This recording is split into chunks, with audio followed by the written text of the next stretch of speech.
আপনারা শিক্ষিত সমাজ তালাশ করেন, চেঞ্জ করতে চেষ্টা করেন যে না আল্লাহ আমি লাইফ চাই, যতটুকু জীবন বেঁচে আছি আমি একটা সুন্দর লাইফ চাই, এই কটা দিনই এনজয় করতে চাই। হায় আসে আসে আসে, আমি আপনাদেরকে চোখে দেখাইতে পারতাম, আসে। আমি 2019-এর কথা বলতেছি। আমি আমেরিকার কোনো এক এয়ারপোর্ট থেকে বাহির এসেছিলাম, আমি পাশে এক বৃদ্ধা মহিলাকে কাঁদতে দেখছি। তো আমি জিজ্ঞেস করলাম তুমি কাঁদো কেন? আমার চোখে পড়ে নাই, তো সে আমাকে দেখাইছে, ওই যে দেখ।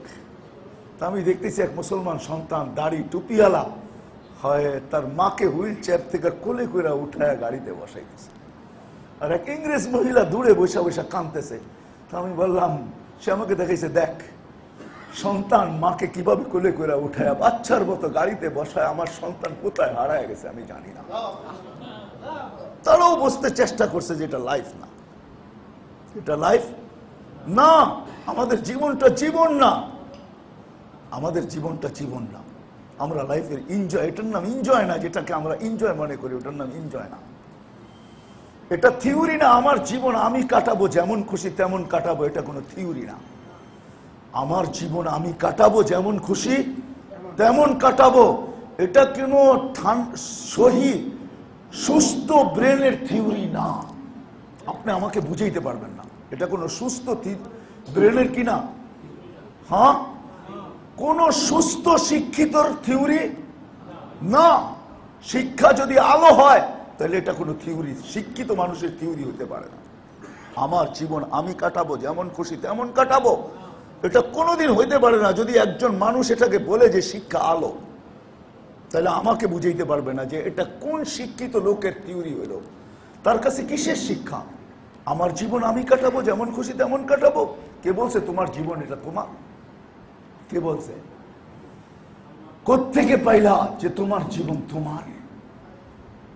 এই থিওরি পাইলেন কোত্থেকে? আপনি কোত্থেকে উদ্ঘাটন করলেন? যদি তোমার থিওরি তোমার হইতো তাহলে প্রত্যেক শ্বাসে ফেরেশতা অনুমতি নিত না। আমরা শ্বাস ছাড়ি আর নেই, ফেরেশতা অনুমতি নেয়। আনসে কাউ আত্রুক, আল্লাহ টানছে ছাড়তে দিব, ছাড়ছে টানতে দিব। তো আল্লাহ 1,60,000 বার প্রতিবার বলে উতরুক আলী আবদি আজাল, ছেড়া দে, আমার বান্দার জন্য সীমা রেখা দেওয়া আছে। যেদিন সীমা রেখায় পা দিবে তোকে হুকুম দিব, টানবেও ছাড়তে দিবি না, ছাড়বে টানতে দিবি না। আপনি কোত্থেকে পাইলেন এই থিওরি? আমার জীবন আমার জীবন আমি কাটাবো, যেমন খুশি তেমন কাটাবো, এটা কোনো সুস্থ মস্তিষ্কের কথা হতে পারে না। আমি মানি না। আপনি আমাকে কোনো যুক্তি দিয়ে বুঝাইতে পারবেন না। এই জন্য আসেন আপনাদের পায়ে হাত রেখা বলি, আমরা এই মজমাই যদি আজকের থেকে চিন্তা করে যে না, আমরা ভাবতে শুরু করব, আমরা আলোচনা করতে শুরু করব, আমরা চেঞ্জ করতে শুরু করব। এই থিওরি যে ভুল, এটা চেঞ্জ করতে শুরু। আমরা এই সমাজেই বাস করি, আমরা কোনো আকাশ থেকে আসি না, আবার আকাশে চলে যাই না। আমরা এই সমাজে জানি, এই সমাজে হাজারো কান্না আমাদের এখানে আছে, এইখানে লুকানো আছে। এখানে বহুত মানুষ হাজারো কান্না মোবাইলের মাধ্যমে আমাদেরকে ব্যক্ত করে, মাঝে মাঝে দেখলে ব্যক্ত করে। রাগ হয়েন না। আমি আমেরিকাতে আমার দেশের মানুষকে দেখছি, বৃদ্ধ মানুষ হাত ধরে চোখের পানি জড়ায় বসে হুজুর দোয়া করেন। কেন বাবা, চোখে পানি কেন আপনার? বলছে এই বয়সে আমার ছেলের ঘরে আমাকে চাকর হইতে হবে, আমার জানা ছিল না।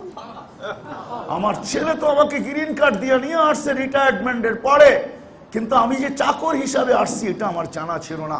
আমার বউ যে চাকরানি হিসাবে আসছে এটা আমার জানা ছিল না। কেননা ছেলে সকালবেলা জবে চলে যায়, তার স্ত্রীও কাজে চলে যায়, পুরা ঘরটাকে আমাদের সামলাইতে হয়। কেননা আমরা যদি না সামাই তো চিলড্রেন কেয়ারে দিতে হবে। এত টাকা গণবে কোত্থেকে চিলড্রেন কেয়ারে বাচ্চা দিয়া? সত্য তো? গণবে কোথায় এত টাকা চিলড্রেন কেয়ারে দিয়া?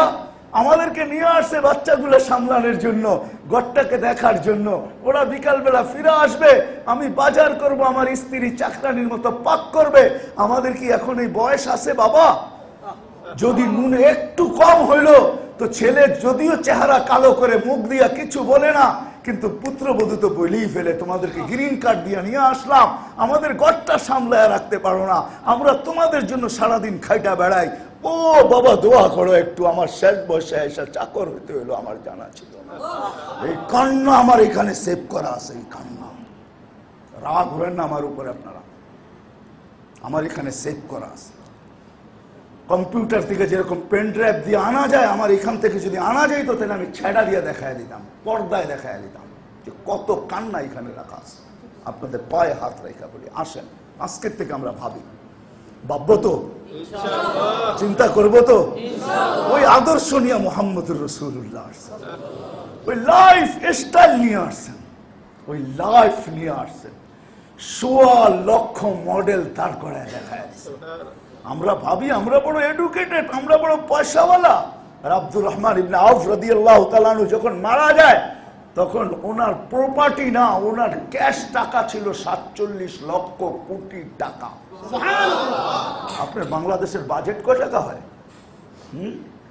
কয় টাকা? গত বছর বাজেট হয়েছে ৬ লক্ষ কোটি টাকা। আপনার দেশের কত বছরের বাজেট তাকায় দেখেন। বাকি প্রপার্টি বাদ দিলাম আমি, আল্লাহর রাসূল এক একটা মডেল দাঁড় করায় দিয়েছে, ছোট থেকে ছোট, বড় থেকে বড় মডেল আছে। একটা লাইফ দিছেন, যে লাইফ পায়া সাহাবা একরাম খুশি হয়েছে। শুধু সাহাবা খুশি হয় নাই, ওই লাইফের উপরে যারা উঠছেন, জীবনের উপরে উঠছেন, ওরা জীবনে শুধু এনজয় করে নাই, মালিককে পর্যন্ত খুশি করছে। মালিক রাদিয়াল্লাহু তাআলা আনহু ওয়া রাদু আন বলতে বাধ্য হয়েছে। আজকে ভাবেন না আমরাও আসি, আর কতদিন দৌড়াবো? হ্যাঁ হায়, আপনাদের এখানে কি বলে জানি না, কানাওয়ালা চিনেন? দিয়াবুলা চিনেন? দিয়াবুলা চিনেন? দিয়াবুলা, আরে চিনেন, গ্রামের মানুষ হলে তো চিনার কথা। দিয়াবুলা রাস্তা ভুলা যায়, এক জায়গায় ঘুরতে থাকে। আমরা তো লাইফ তালাশ করতে যে এক জায়গায় ঘুরতেছি, ঠিক না? হ্যাঁ হ্যাঁ, হায় হায় হায়, আমার সন্তান যেরকম আমার সাথে করার দরকার ছিল এরকম করে না, এরকম করে না, এরকম করে না। স্বামী ঘরে ফিরলে স্ত্রীর যা করা দরকার ছিল তা করে না। ফাতেমা রাদিয়াল্লাহু তাআলা, আলী রাদিয়াল্লাহু তাআলা আনহু, ফাতেমা রাদিয়াল্লাহু তাআলা আনহু জিজ্ঞাসা করছে আলী রাদিয়াল্লাহু তাআলা আনহু, মান খায়রুন নিসা, সবচেয়ে উত্তম মহিলা কে ফাতেমা, যে তোমার সাথে জান্নাতে যাবে তোমার জান্নার নিচে? কে সে? কে? বলছে দেখো না আমি যেটা করি এটাই। বলছে তুমি কি করো? স্বামী স্ত্রীকে খোঁচাইতেছে, তুমি কি করো? দেখো না, দাখালা যাওজুহা বাইতাহা সাররাত ওয়া তাবাসসামাত, যখনই তুমি আসো আমি দরজা খুলে খুশিতে নাচতে থাকি আর মুস্কি মুস্কি আসতে। তুমি কিছু নিয়ে আসলো এরকম না, নিয়ে আসলো এরকম, একদিন না 2 দিন না, তুমি যদি 4 দিনও কিছু না আনতে পারো তারপরেও তো আমি এরকমই থাকি, তাই না? তো আলী রাদিয়াল্লাহু তাআলা বলছে রাহিমাল্লাহু ইমরাতান, যা ফাতেমা তোর মতো মেয়েদেরকে আল্লাহ কিয়ামত পর্যন্ত রহমতের বৃষ্টি বর্ষণ করুক। দাখালা যাওজুহা বাইতাহা সাররাত ওয়া তাবাসসামাত, যেই স্বামী ঘরে ঢুকবে স্ত্রী দরজা খুলবে তো মুস্কি মুস্কি হাসি দিয়া খুলবে, মুস্কি হাসি দিবে আর খুশিতে নাচতে থাকবে। আমার রাজা ফিরে আসছে। কত রাজাই তো সকালে গেছে বিকালে আর ফিরে আসে না, ডেড বডি আসছে, আমার রাজা তো জীবিত ফিরে আসছে। এর চেয়ে বড় খুশি আর আমার জন্য কি হতে পারে? এটাই ছিল লাইফ। আল্লাহ আমাদের সবাইকে আমল করার তৌফিক দান।